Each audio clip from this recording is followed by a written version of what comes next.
going on, and welcome back. I hope you guys, as always, are having an awesome day. Before I get started, guys, if you are new here, please subscribe if you haven't already done that. We're on the road to 32,000 subscribers, and I would love you guys to be a part of the journey. So hit subscribe and join the fam. And also, guys, follow me on all my social media. Links are in the description. I have Facebook, Twitter, Instagram, and Snapchat, so you can follow me on all of those. And I am coming back at you guys with another creepy video, and this time it's not actually paranormal, but it's very scary to think that this is real, and it's still going on somewhere in the world. It is still happening to this very day, so it's pretty scary. But before we get started on that, we have to jump right over to Paranormal America.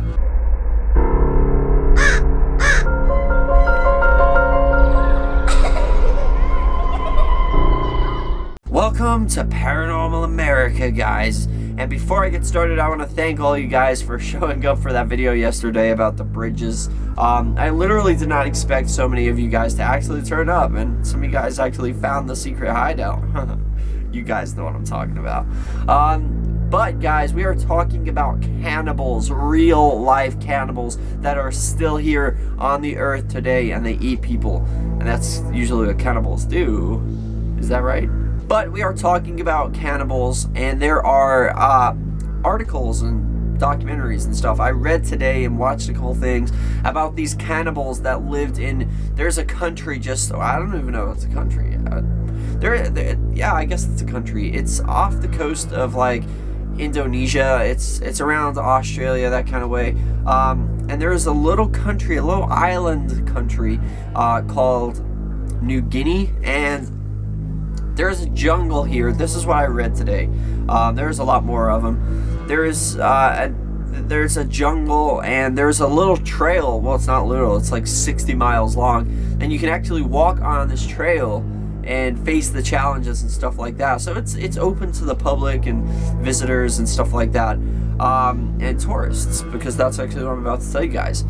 This story's not new. It's a couple years old, but it just caught my attention because there was this, like, I like watching things, and I get into something and then I keep watching more things about that subject, and that's literally what I did today. And I watched this documentary about this jungle in New Guinea, and there is a trail called the Kokoda Trail, and it's like 60 miles long, and there was this British guy and his American girlfriend, and they decided to go on their dream vacation to this island to do this tour, this trail.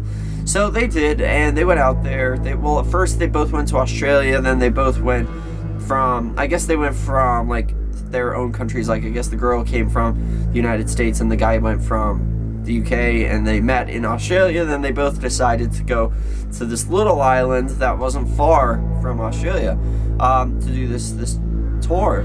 But they knew that this was like, it had a reputation for cannibalism, but they knew that because the guy or the girl, one of them said they were literally joking about, like, what happens if the cannibals come and get us and stuff. They were joking around while they were in this this jungle that has a reputation for cannibalism. So what did they do? They go out there, they start doing the trail. They were like 3 days into the trail, and they get packed up their stuff. They had like seeds and whatever, to live on, nuts and stuff like that, and trail mix, and they carried on with their journey.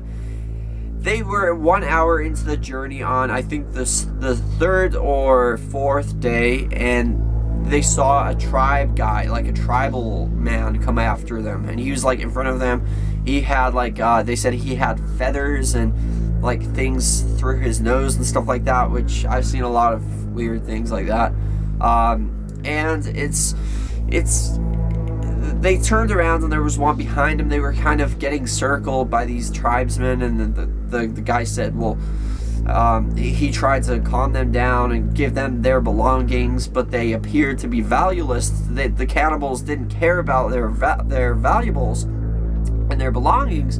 They just wanted to harm them. He said they were literally communicating by grunting. The only words that he recognized in English, which was kill you, I kill you. As they were like taunting them, they tore open the guy's shirt. They used it as a blindfold. They were getting beat. They were getting, well, this is the story. The girl, actually, the American girl, was apparently, she was grabbed by them. They were, you know, like blindfolded, and then they were dragged off into the jungle, where the girl was raped and beaten and cut, and she had her fingers cut, and I actually saw a picture, it's pretty nasty, cut right to the bone, 3 of her fingers, with a machete, and they were getting attacked with like bow and arrow, spears. And the guy, what did the guy do? The guy just stood there. He said it was literally, like, when they were talking about this vacation, it started off as a dream for them both. They were both in love and stuff like that. He stood there and watched his girl get raped by these tribal people because he was too afraid to do anything. He literally said that, I was too afraid to do anything. So, I don't know about you guys, but if that were me and I was witnessing my girlfriend getting raped in front of me, I would go ballistic. I would not care if I died trying to fight for her. I know a lot of people will say, well, what if there's so many of them? You would at least die trying to fight for her. Like, you wouldn't, I would not even dream of standing there and just watching them do that to her. I couldn't picture it. Obviously, she didn't mean that much to him, or he's like the world's biggest pussy, because, I couldn't do that. I would literally die trying. I'd be all like, you want a piece of me, you little tribes guys? Huh? And I would probably wouldn't look that weird though, because they'd probably just pull out an arrow, pew, right into the heart or something. And these guys have good shots, like they catch fish by bow and arrow and stuff like that. So, I just couldn't do it. I literally couldn't do it. I would not stand there and watch. I don't know, maybe I'm just a lot tougher than that guy. And I'm not a tough guy, believe it or not. I am not a tough guy. I'm like a crybaby. Like, I'm such a scaredy baby at everything. But I couldn't do it. I couldn't just stand there and watch them do that to her. So I don't understand why the guy didn't step in. I understand that he was probably in a state of shock, but I don't know. I'd be all like, "What's up? What's up? You gonna shoot me with your arrows? Yeah. Well, I'll just." That's what I would do. I would show him who's boss. But it's very scary to think that this actually happens. And there was actually another story about this group of Australians going into the same jungle, and they were also attacked and hunted down and stuff like that. It's very scary to think there are places in the world that are cannibals, and these people have a reputation of they eat people for like punishment. Like, there's rivalry between different tribes of the jungle, and if they catch somebody from another tribe, they will kill them and eat them.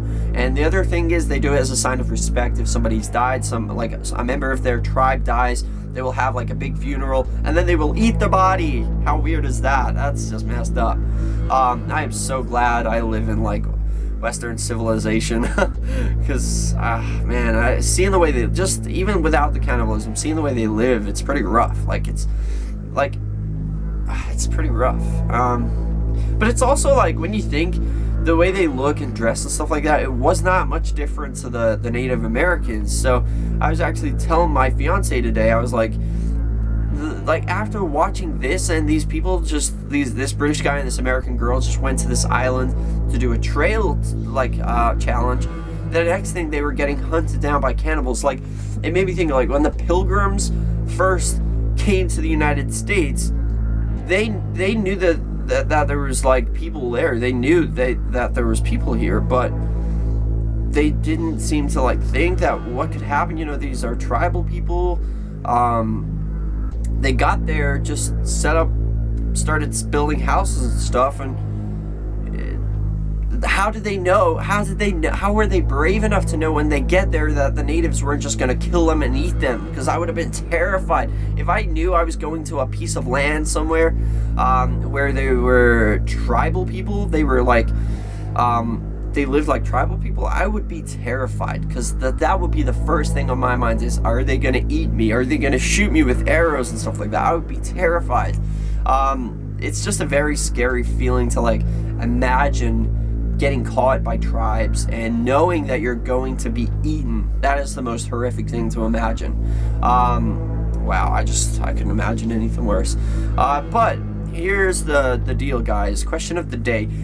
if you could go with anybody, like if you could go with me or like a group of us could go to that island and actually take that challenge of walking the 60-mile track, would you guys be down for it? Even if we were all together and we could like defend ourselves, would you be down for it? I honestly don't know if I would. I would have to have a gun. I would have to. Magic 8 Ball. Would I die if I went to that island? Probably, yeah. My reply is no. Oh, yeah, well, there you have it. I guess I told you guys I could whoop their butts. I'd be like, yeah. That's what I would do. I'd whoop their butts all over the place. Yeah. But it's pretty crazy. Tribal people are really like crazy. Like, they're so artistic and creative, but at the same time it's just scary to look at. You know, the way they have like the face paints on, and they have like, they stick like animal bones through their nose and stuff like that, and they have like feathers in their hair, and they have like nipple things through their nipples, and even, you know, down there they had like things stuck right through as like a decoration. Whoa, it's insane. And their ears, you think like, you know, people who have those, you see them around, you know, people who have those big huge circle things stretching their ears, you should see these tribal people. They're down here. I'm not even kidding you guys. It's scary. It's like, do they even feel pain? What's going on? What's the deal? But I don't know, guys. What would you do if you were there with me? Would you be happy about it? Would you want to do the trail, or would you want to get the heck out of there? And yeah, that's pretty much it. As you guys know, I have started this thing called Random Fact of the Day, and I like to poison your heads with powerful knowledge so that y'all don't have to go to school anymore. And today's Random Fact of the Day is there is approximately 336 dimples on a regular golf ball. So there's your Random Fact of the Day, guys. I love all you guys. And yeah, let's see if we can go for 4 likes on this video. I would appreciate that if we got 4 likes. That would be insane. So help me out, hit that like button down below, and remember the most important thing, guys, chase your dreams.